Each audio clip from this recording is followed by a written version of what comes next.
Accrochez votre cerveau car Jordan Peele nous a concocté un nouveau petit film énigmatique, Nope. Non, c'est pas que je veux pas voir le film, c'est réellement le titre. Salut à tous, c'est Vince alias Amir Game et on se retrouve aujourd'hui pour parler du nouveau film Nope. Ben non, au Québec, c'est pas une blague, c'est un film de science-fiction horrifique écrit, réalisé, coproduit par Jordan Peele, le même réalisateur du film Get Out, du très bon film Get Out, devrais-je même rajouter, ou encore de Us que j'ai bien aimé et que j'ai vu récemment, malgré le fait qu'il m'a beaucoup énervé sur de nombreux aspects parce que je trouve pas très cohérent et la fin, le twist de fin m'a vraiment énervé. Quoi qu'il en soit, j'étais vraiment intrigué par son nouveau film Nope qui se vend un petit peu comme un ovni et j'ai fait exprès de ne pas regarder la bande-annonce pour me garder la surprise, mais apparemment c'était un peu inutile car la bande-annonce fait tout pour ne rien montrer, mais du peu qu'on peut voir, on sent que ça veut aborder le thème des ovnis. Quoi qu'il en soit, il a été très bien accueilli par la critique, ce qui ne me surprend pas trop. Donc voyons voir un petit peu si ce film est vraiment aussi mindfuck et compliqué qu'il en a l'air.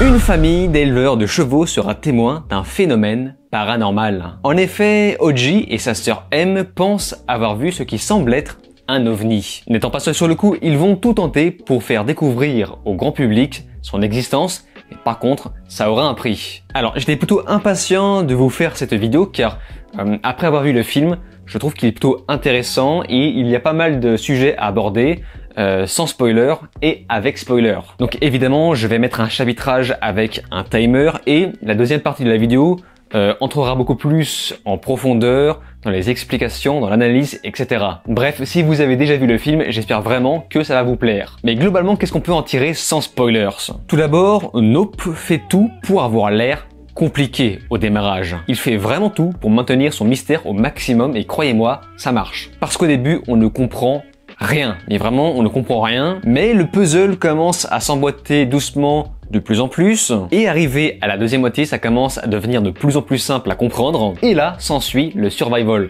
un peu comme tous les films d'horreur. Parce que oui, Nope est un film d'épouvante avant tout. On a aussi beaucoup d'absurdités qui rendent le film parfois rigolo, dans la veine de Jordan Peele. Enfin, il adore mêler ses films d'horreur avec une pointe d'humour, et franchement ça marche. Parce que le ton, dans sa globalité, est beaucoup plus mature qu'il en a l'air. Et c'est en ça que je me suis sorti beaucoup plus en connexion avec les personnages. En revanche, ces derniers résout les énigmes un peu trop facilement. Ils trouvent des réponses à leurs questions sans trop d'indices, mais ça ne m'a pas pour autant gâché l'expérience. Ce que je reprochais à Us, au personnage, c'était justement de ne pas se poser assez de questions et d'avoir un comportement parfois étrange. Dans Nope, c'est un petit peu l'opposé. Ces personnages sont donc incarnés par un casting très investi. Ça fait vraiment plaisir de revoir Steven Yeun et j'aimerais vraiment le voir dans plus de films comme ça avec une belle mise en avant. Pour le reste, les acteurs sont très bons de façon générale. Ils ont complètement cerné le personnage qu'on leur a proposé à l'écrit. Ils se détachent tous les uns des autres. Ils sont tous très différents, très charismatiques. Oji, incarné par Daniel Kaluuya, a l'air fatigué,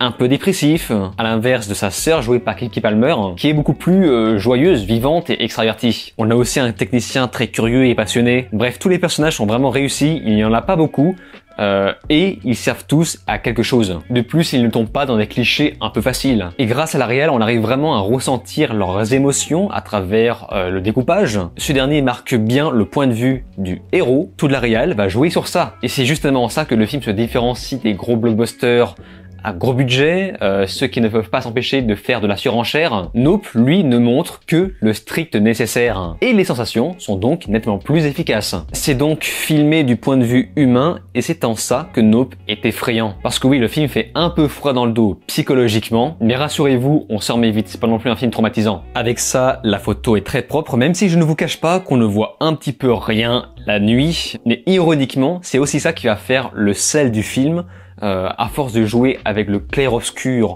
durant les scènes de nuit pour maintenir le mystère, et le tout avec en fond des musiques très simples encore une fois mais envoûtantes, que je réécouterai sûrement de mon côté avec plaisir. Nope, c'est un petit peu vendu comme un film à puzzle énigmatique alors que moi je le prends plus pour un film à ambiance. Mais quel film! C'est simple sans aller forcément dans la facilité. Et au final, Jordan Peele ne fait que frapper très fort là où il le faut. C'est un petit peu son signe, je ne sais pas si vous avez déjà vu ce film, Signe, que je vous recommande. Et bien on est vraiment dans ce style-là. Bon, sauf qu'on est un peu plus récompensé vers la fin du film. Nope cherche plus à surfer parfois sur la hype du blockbuster, même s'il n'en est pas vraiment un pour moi. Quoi qu'il en soit, je ne peux que vous recommander ce nouveau long métrage, car c'est maintenant à vous de faire votre propre avis. Voilà, donc là, je suis resté sur la surface, sans spoilers. Maintenant, je vais rentrer dans la deuxième partie, où je vais rentrer un peu plus en profondeur dans les explications, analyses, etc. Et j'espère que ça va vous plaire.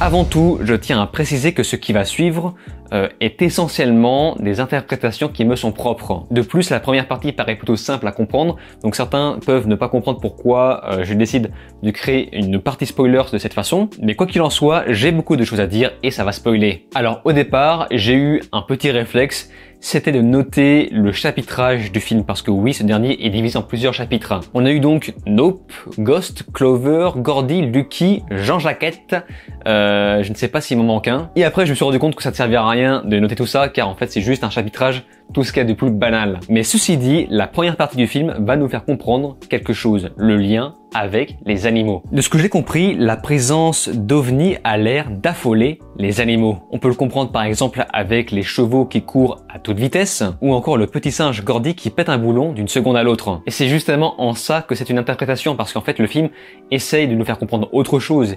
Le film nous dit juste que le singe pète un boulon juste parce que un ballon a explosé. Donc ça a fait un déclic dans sa tête et paf, voilà, ça c'est parti de ça. Mais pourtant dans cette scène que j'ai trouvée carrément terrifiante, on voit cette fameuse chaussure qui reste parfaitement debout. Donc évidemment, je pense que vous vous en souvenez. Et c'est quelque chose qui marque le petit Jupe, si je me souviens bien. Donc moi, automatiquement, je me suis dit, ok, donc là, cette chaussure est clairement là pour nous montrer qu'il y a quelque chose de paranormal derrière tout ça. Ce n'est pas juste à cause des ballons qui explosent que le singe s'est énervé. De plus, il y a aussi cette histoire de pièce qui est rentrée dans l'œil du père de Oji. On se dit que la présence d'ovnis peut à la fois affoler les animaux, couper l'électricité, mais également aimanter les petits objets. Mais attendez la suite, car vous allez voir que la scène du petit singe Gordy veut peut-être dire autre chose. Au passage, pour en revenir encore une fois à cette scène de massacre avec le singe, eh bien c'est à nouveau filmé du point de vue de l'enfant, parce que le film ne fait que ça en fait, il ne fait que filmer du point de vue de l'humain, et c'est justement ça qui rend le film parfois effrayant. Donc par la suite on comprend que l'OVNI se cache dans un faux nuage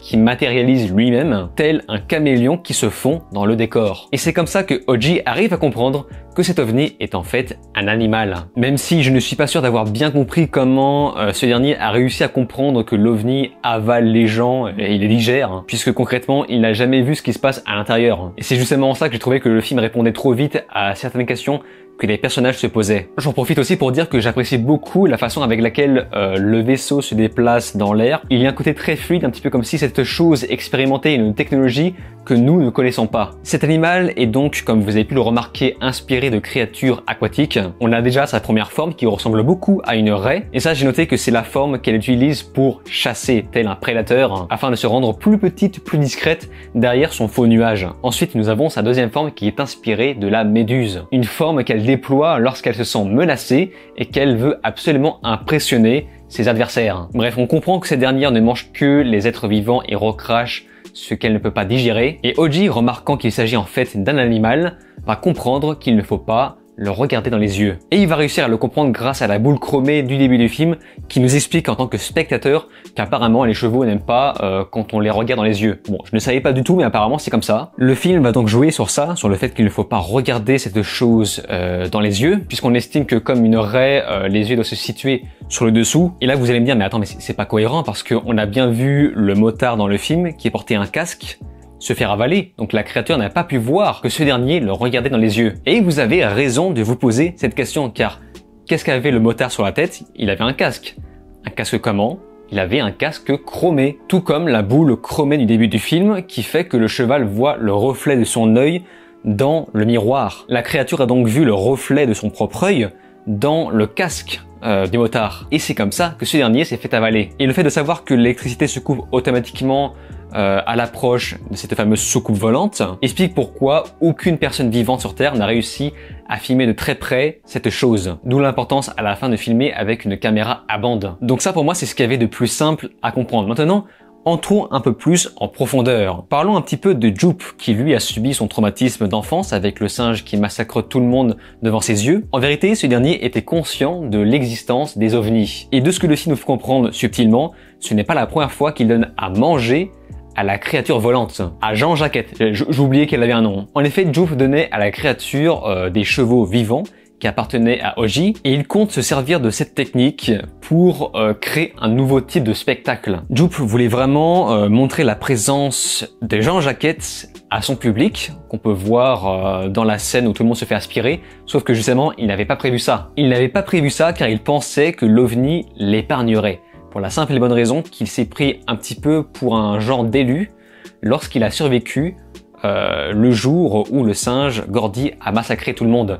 On a bien vu que le singe a commencé à plus ou moins l'épargner, il lui a fait un espèce de check avant de mourir, et voyant la chaussure léviter, dans sa tête il s'est dit « Ok, il se passe quelque chose de paranormal, et je pense que, je sais pas, le destin a voulu que je vive à ce moment-là, et peut-être que si tout le monde est mort à ce moment-là et pas moi, eh bien moi je suis immunisé à la présence de cette créature, de cet alien qui visiblement fait peut-être partie du pétage de plomb du singe. Mais le film veut aussi nous faire comprendre que la fameuse chaussure qui lévite, qui reste debout, est en fait une hallucination de Jupe qui a été complètement traumatisé ce jour-là avec le singe qui tue tout le monde. Et donc on peut s'imaginer que cette chaussure est en fait le fruit d'un délire. Donc à partir de ce moment-là, c'est à vous de faire votre propre interprétation. Et pour aller maintenant encore plus profond, il faut savoir que ce film est une caricature des grandes histoires d'ovnis dans les États-Unis d'Amérique, voire même l'Amérique tout entière. Et le scénariste va vraiment s'amuser à déconstruire tout ce qui a été déjà dit autour de ces histoires. On sort donc du contexte extraterrestre habituel qu'on a l'habitude de voir dans tous les films de science-fiction, puisque entre nous, je pense que tout le monde s'attendait à voir des espèces de martiens dans le film. Des petits bonhommes tels des enfants qui se déguisent en extraterrestres lors de la scène de la grange. De plus, la représentation du Joker noir au début du film, vous savez, avec la première image animée, est une façon de faire en quelque sorte écho avec le fait que tout le monde a vu cette animation, mais par contre, personne ne sait qui c'est. Personne ne sait qui est dans la vidéo. Et bien là, c'est un peu pareil avec les ovnis. Tout le monde a vu les ovnis, tout le monde a vu les photos, tout le monde sait à quoi ressemble à peu près une soucoupe volante. Mais en revanche, personne ne sait vraiment qu'est-ce que c'est. Et le fait de transformer ça en créature à part entière, c'est vraiment une idée amusante de la part du scénariste. Et bien voilà, je pense avoir fait le tour sur les interprétations que je me suis faites par rapport à ce film. Mais si vous en avez d'autres, n'hésitez pas à m'en faire part dans les commentaires. C'est avec plaisir que je les lirai. Et c'est sur ça qu'on se laisse. N'oubliez pas de vous abonner à ma chaîne YouTube, cliquez sur la cloche, likez, partagez et de regarder mes autres vidéos. Je vous dis alors ciao et à la prochaine.